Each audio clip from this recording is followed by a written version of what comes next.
Hanip na performance na naman ang ginawa na itong si Sean, pang crucial talaga. Napakatindi ng step back na to. Sobrang laki ng separation tapos bumagsak pa siya. Dahil sa tindi ng ginagawa niya, ay nagmamadaling time out ang kalaban. Sigawan talaga ang lahat sa pang crucial na laruan na itong si Sean. Dagger na sana to para sa kalaban.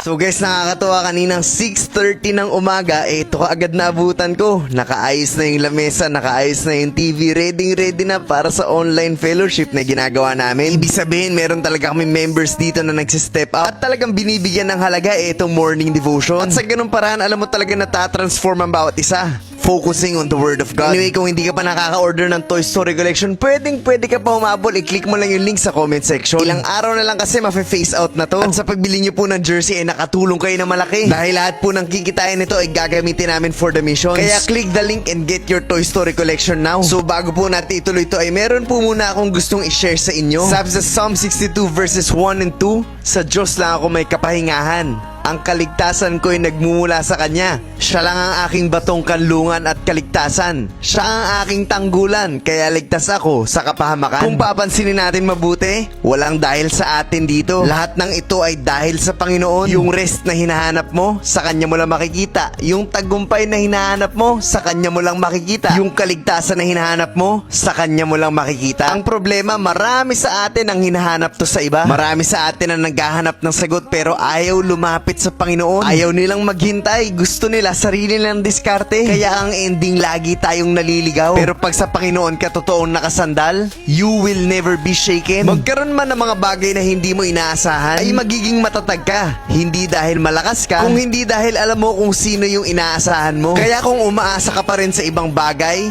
tao o sitwasyon, I'm telling you, patuloy kang maliligaw. Lagi kang parang pagod at hindi mo mahanap yung kapahingahan. And I pray this time na talagang magtiwala ka sa Panginoon. At sana po ay malinaw at naiintindihan niyo po talagang mensahe ng video na to.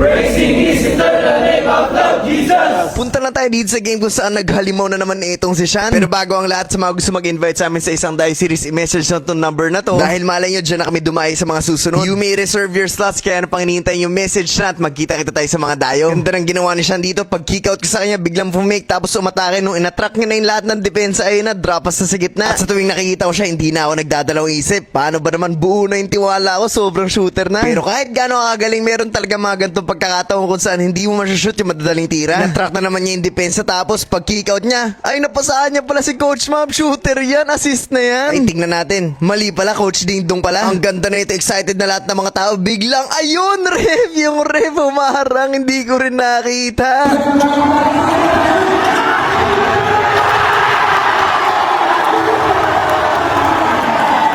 Tuloy-tuloy na fast break ang laruan na ginawa niya dito. Ito malupit, sumayaw talaga yung kalaban tapos pag step back, sobrang layo ng separation at bumagsak pa siya pero counted pa rin.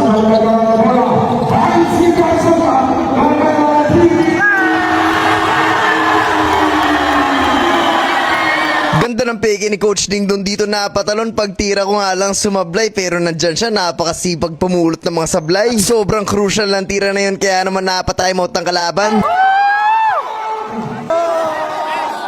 Again, sobrang crucial moments to. Biglang na-open ang malayo yung kalaban pero hindi siya sumuko at napalpal pa rin.